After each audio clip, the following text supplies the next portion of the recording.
እኔ ምለው ትራኦሬን በጣም ነው እንደምትወዱት። እንደዚህ አልመሰለኝም ነበር።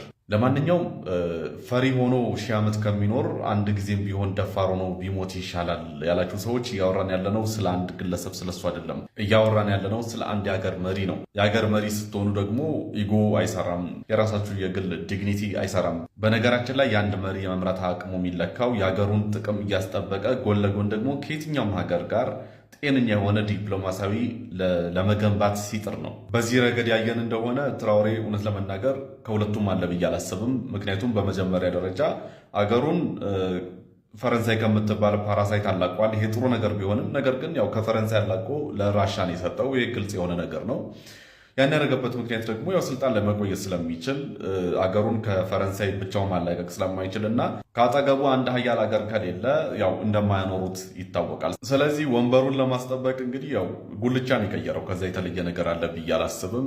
አፍሪካ ውስጥ በዲፕሎማሲ አቅሟ በጣም ማደንቃትን ሀገር እነግራቸዋለሁ። ከዛ በፊት ግን የትራኦሬ አይነቱ አካሄድ ለሙጋቤም አልጠቀመም።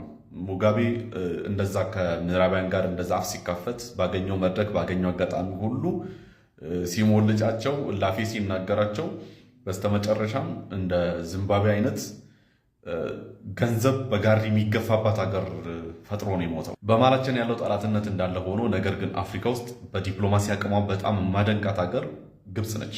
ግብፅ ከኢትዮጵያና እንዲሁም ደግሞ ከአንዳንድ የሰሜን አፍሪካ ሀገሮች በስተቀር ዓለማችን ላይ ከብዙ ሀገሮች ጋር የሚገርም ወዳጅነት ያላት ሀገር ነች። ከኢትዮጵያ ጋርም ቢሆን ያው እኛ መርጠን አይደለም፣ ራሷ በራሷ ነው ጠላት የሆነችው እና ከዛ በስተቀር ግብፅ ከየትኛውም ሀገር ጋር የሚገርም ዲፕሎማሲ ያላት ሀገር ነች። ይህን ደግሞ በቀላሉ እንዴት ማየት ትችላላችሁ? ግብፅ እንግዲህ ሁላችንም እንደምናውቀው የጦር ጀቶችን ጨምሮ የተለያዩ የአሜሪካ የጦር መሳሪያዎችን እስከ አፍንጫዋ ድረስ የታጠቀች ሀገር ነች። በጣም ብዙ በጀት ለሚሊታሪዋ ከዩናይትድ ስቴትስ ኦፍ አሜሪካ የሚበጀትላት ሀገር ነች። ይህ ብቻ አይደለም፣ የፈረንሳይን ራፋኤልን የመሰሉ የጦር ጀቶችን መታጠቅ ችላለች።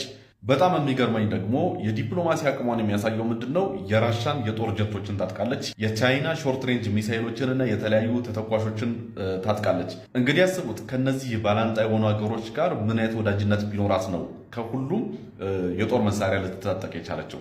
ሌላው የግብፅ የዲፕሎማሲ አቅሟ ታይቶባታል ብዬ የማስበው ክስተት ባለፈው ዶናልድ ትራምፕ እስራኤልን በሚጎበኙበት ጊዜ እንግዲህ ያው በስተመጨረሻም ግብፅ መጥተው ከተለያዩ የኢሮፕ እና የኤሽያ ሀገራት መሪዎች ጋር በግብፅ ነበር የተገናኙት እና አስቡት ዘ ሞስት ፓወርፉል የሚባሉ የዓለማችን መሪዎች አፍሪካ ውስጥ ግብፅ ነበር የተገናኙት አንድ ላይ ማለት ነው።